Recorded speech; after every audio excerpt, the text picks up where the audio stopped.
Hello.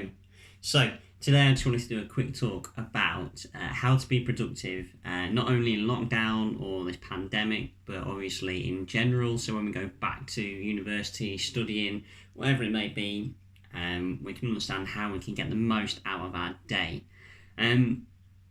It's a big question asked by a lot of students, especially when going through exam period or heightened levels of stress when they're talking about they've got a lot of assignments to hand in, they've got a lot of things to do, or in general they need to hand the house back to the letting agent and they need to get on with stuff.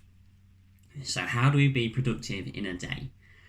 It all starts the night before. It's all about prep. It's all about knowing what you want to achieve the following day. So you need each night. It sounds really cliche, and it's like almost horrible to say, but you need to make sure you have a to-do list with you each and every day. I'm a massive guilty one. I go, I don't need this to-do list, don't need that, and I'll wander aimlessly through the day. Next thing I know, it's like 6 o'clock, and I'm like, what have I done? What have I achieved today? No one knows. So you need to make sure you have a to-do list. You need to make sure that you are staying consistent and you are making sure you're ticking those things off. If you need to, write everything down that you need to possibly do. Everything, chuck it on there.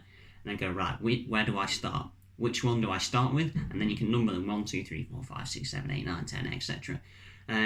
Always try and have a top 3. And then when you cross those top 3 off, move on to another 3, because our brains like everything in 3s. After that, once you've got your plan, you need to make sure you get some sleep. I don't know why people think we can go hours and hours without sleep. Sleep is so important. If you're tired, concentration is not there. It's like running at half speed. So make sure you get enough sleep, and then on top of that, make sure you eat well.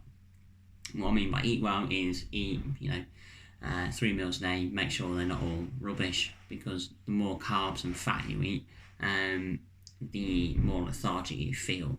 And it's harder to get going. It's harder to motivate yourself. It's almost like running uphill with ice. It's so hard. Whereas if you sleep well and eat well, everything becomes so much easier. Right. So you're on the day where you need to be productive. Firstly, look into do list. Make sure you have a good breakfast, and then have a day planned out. So what I mean by this is have your day compartmentalised or structured. So, if you're an early riser, 7 till 8 you'll have your breakfast and a little chill out. 8 till 10 you'll do fit you're studying in or you're revising in. 10 till 12 you're going to do the housework. 12 till 1 you'll have a lunch break, and then 1 till 3 you'll go back to studying or exam work. And 3 till 5 say you will do tidy your room or something, and along those lines. Could be anything, 3 and then 5 till 10 you can have off and go and see mates, make time to go and enjoy yourself. But what you need to do is compartmentalise your day, and this trains your mind into being into that train of thought.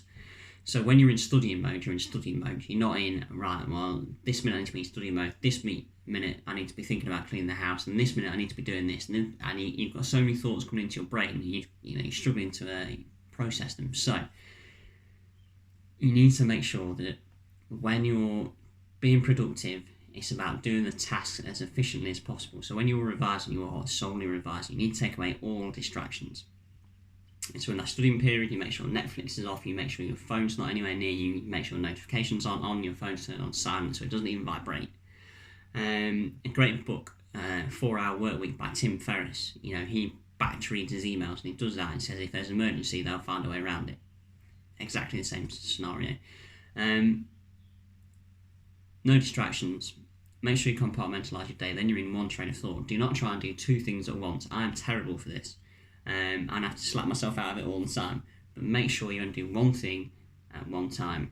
You'll get it done, and then you can move on to the second thing. And you do the second thing, then you move on to the third thing.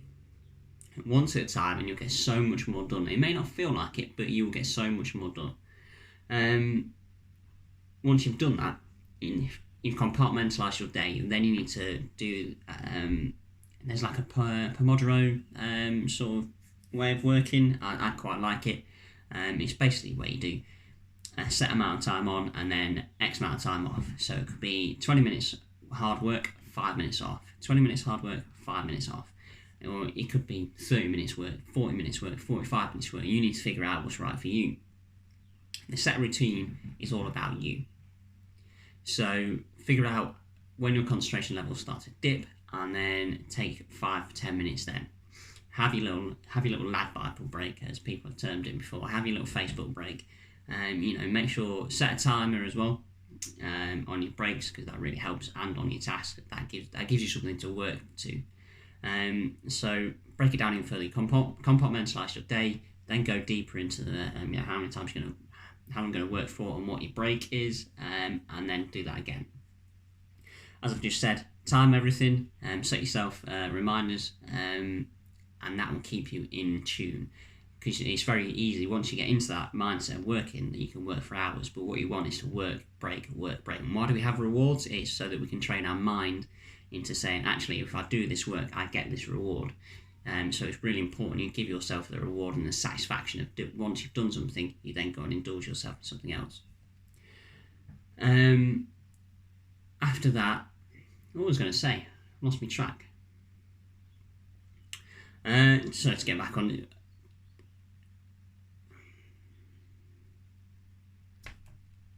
Let's clear this out.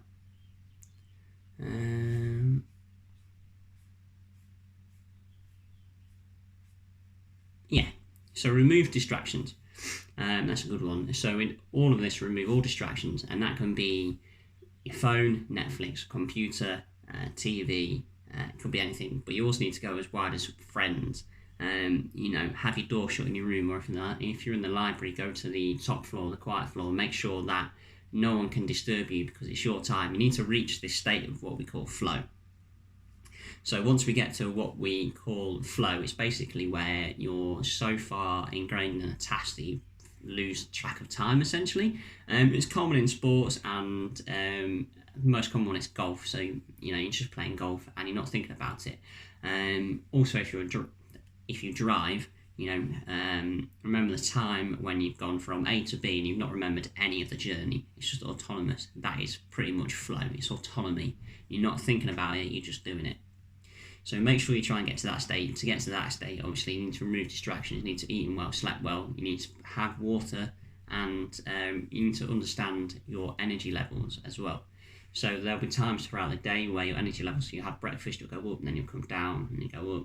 When there's lunch, you'll come down, and you go up. And when you have dinner, and it's really important in order to make sure that you can judge your lows, so you can obviously eat something then, so your concentration doesn't go, and you can pick yourself back up. A lot of people are coffee drinkers. Personally, I'm not one. However, if you are, you can have coffee then, but obviously coffee makes you go up, and then you'll crash again, which then another coffee, so the cycle never stops. And I think, to be honest with you, that's about it. So just to review, you need to compartmentalize. You need to have a to-do list. You need to eat well, sleep well. You need to make sure you obviously work to a set technique with a timer, so 20 minutes on, 5 minutes off. You need to make sure you give yourself breaks and rewards. And then, once you've done all your work, you then need to go and socialise with your friends. Most important bit, once you do the work, go out and go and see someone. That is the best bit. We're all here because that's what we want to do. So I hope that's been useful. Any questions, let me know.